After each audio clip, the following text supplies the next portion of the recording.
अब स्टूडेंट के मन में कभी कभी डाउट आता है कि सर ये return on equity, required rate of return और ये एक्सपेक्टेड रिटर्न ऑन इक्विटी सुनने में सब एक जैसे लगते हैं, लेकिन क्या ये एक होते हैं या डिफरेंट हो सकते हैं? तो ये डिफरेंट हो सकते हैं। नोटबुक में आज मैं आपको एक बहुत ही इंपॉर्टेंट चीज लिखवाने वाला हूं, क्योंकि स्टूडेंट के लिए कंफ्यूजन का सोर्स है कि रिटर्न ऑन इक्विटी कब यूज करना है, required return of rate of return कब यूज करना है और एक्सपेक्टेड रिटर्न कब यूज करना है। Is it right? हाँ, हो सकता है तीनों इक्वल भी हो, जरूरी नहीं कि डिफरेंट ही हो। Expected return, required return, return on equity equal भी हो सकते हैं, लेकिन डिफरेंट भी हो सकते हैं। लिखिए लिखिए आरओई, पहले हेडिंग लिखना कंपैरिजन बिटवीन। पहले बुक में चेक कर लो कहीं मैंने लिखा तो नहीं है, अननेसेसरी मेहनत हो जाएगी। नहीं है, लिख लो comparison between return on equity and required rate of return and required rate of return and expected return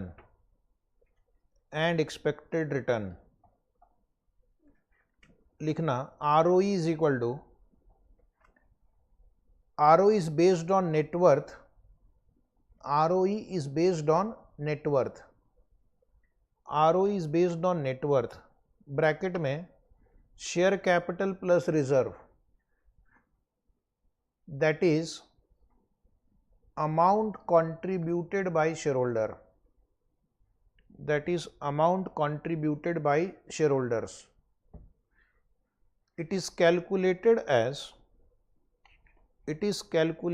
as नीचे लिखना ROE is equal to PAT upon net worth, PAT upon net worth, PAT upon net worth। लिख दिया PAT upon net worth? Very good. ये मैंने आपको पहले ही बताया था, यानी ROE की कैलकुलेशन के लिए हमें कंपनी का पैट और कंपनी का शेयर होल्डर्स फंड्स लगता है। कंपनी अपने शेयर होल्डर फंड पे एक्चुअली कितना कमा रही है, दैट इज ROE। तो ये एक्चुअल डेटा पे बेस्ड है, जो आपका प्रॉफिट आया और जो आपने कैपिटल इन्वेस्ट किया है, that is net worth. Next line एक नोट लिखना और अंडरलाइन करना, ROE is not used as a discount rate.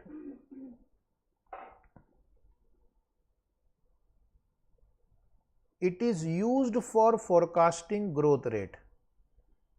It is used for forecasting growth rate. It is used for forecasting growth rate.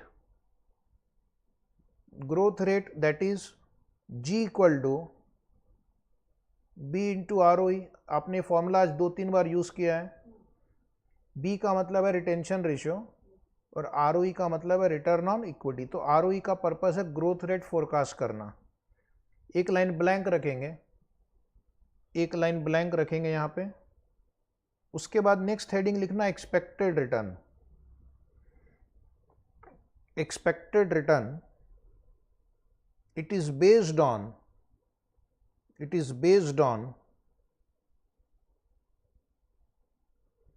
current share price and expected dividend.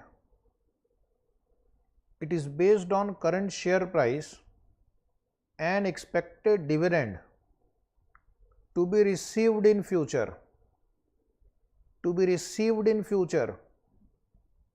ठीक है, यानी expected return का मतलब है अभी जो आपकी शेयर प्राइस है और जो डिविडेंड आपको मिलने वाला है, इस प्राइस पे मैं शेयर खरीदूंगा और इतना डिविडेंड मिलेगा, तो मेरी एक्सपेक्टेड रिटर्न क्या होगी। तो आज जो मार्केट में शेयर की भाव चल रही है, उसको उस भाव पे अगर मैं खरीदता हूं और जो भविष्य में मुझे डिविडेंड मिलेगा, तो मेरा रेट ऑफ रिटर्न क्या होगा। So it is called expected return. As per Gordon model, expected return is equal to D1 upon P0 plus G, D1 upon P0 plus G। यानी आज जो मार्केट में प्राइस है और जो डिविडेंड मिलेगा तो कितना रिटर्न आप कमा रहे हो, ठीक है, that is expected return. Next line लिखना, so expected return is calculated with the help of P0। So expected return is calculated with the help of P0, लिख दिया। तो एक्सपेक्टेड रिटर्न जो होता है वो P0, इतना आपने इन्वेस्ट किया, इतना आपको डिविडेंड मिलेगा, ये डिविडेंड की ग्रोथ रेट और आपका रेट ऑफ रिटर्न क्या आ रहा है। और एक लाइन ब्लैंक रख के लिखना, नेक्स्ट एक line blank, required rate of return, ताकि मिक्स ना हो, मिक्स नहीं होना चाहिए। रिक्वायर्ड रेट ऑफ रिटर्न मतलब आप क्या चाहते हैं, इज इट राइट, आपकी कितनी रिक्वायर्ड रिटर्न है। It is based on the risk of the stock, it is based on the risk of the stock, an alternative investment opportunity, an alternative investment opportunity available in the market, an alternative investment opportunity available in the market। तो ये depend करता है कि आप कितना risk ले रहे हैं, ये डिपेंड करता है कि मार्केट में जो दूसरे शेयर हैं उसमें क्या आपकी अपॉर्चुनिटी है, उसमें क्या रिटर्न मिल रहा है। एंड अभी एक और इंपॉर्टेंट लाइन लिखकर अंडरलाइन करना, it is used as discount rate, it is used as discount rate. जो हमने हर क्वेश्चन में नीचे में लिखा है आर, वो यही था। कोई भी शेयर की या कोई भी बॉन्ड की वैल्यू निकालने के लिए हम क्या करते हैं, रिक्वायर्ड रेट ऑफ रिटर्न को यूज करते हैं as a discount rate. It is used as a discount rate to calculate the price, to calculate the price the investor is willing to pay, to calculate the price the investor is willing to pay, that is intrinsic value। तो ये rate use करके हमें जो amount आता है उसको हम intrinsic value बोलते हैं। इतना अमाउंट इन्वेस्टर पे करने के लिए तैयार है। अब ये तीनों सेम भी हो सकते हैं, डिफरेंट भी हो सकते हैं, इज इट राइट। अगर एक्सपेक्टेड रिटर्न और रिक्वायर्ड रिटर्न सेम है तो इसका मतलब स्टॉक करेक्टली वैल्यूड है, स्टॉक करेक्टली वैल्यूड। लेकिन अगर ये दोनों में डिफरेंस है तो स्टॉक या तो ओवर वैल्यूड है या अंडर वैल्यूड है। फिलहाल हम वहाँ पे नहीं जाएंगे।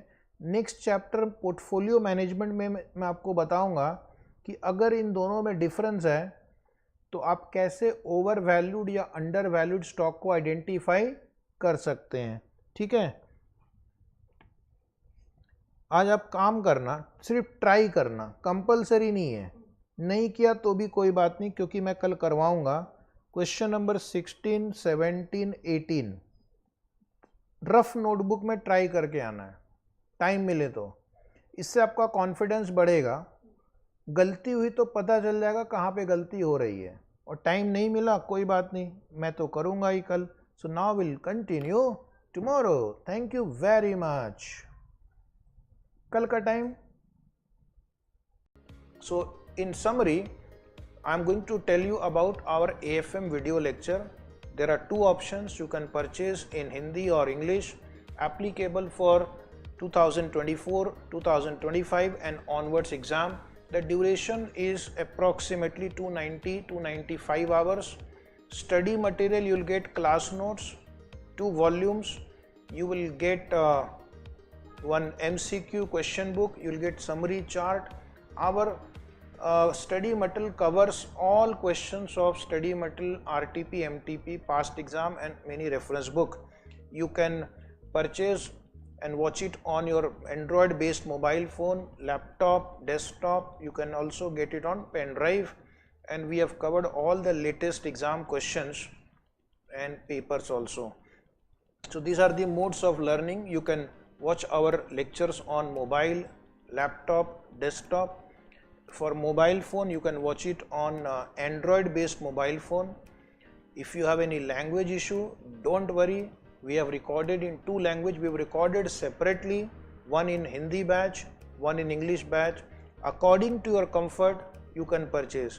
The English will be 100% English. The English batch would have 80 to 90% Hindi 10 to 20% would be English, but mostly it is Hindi only for English language batch.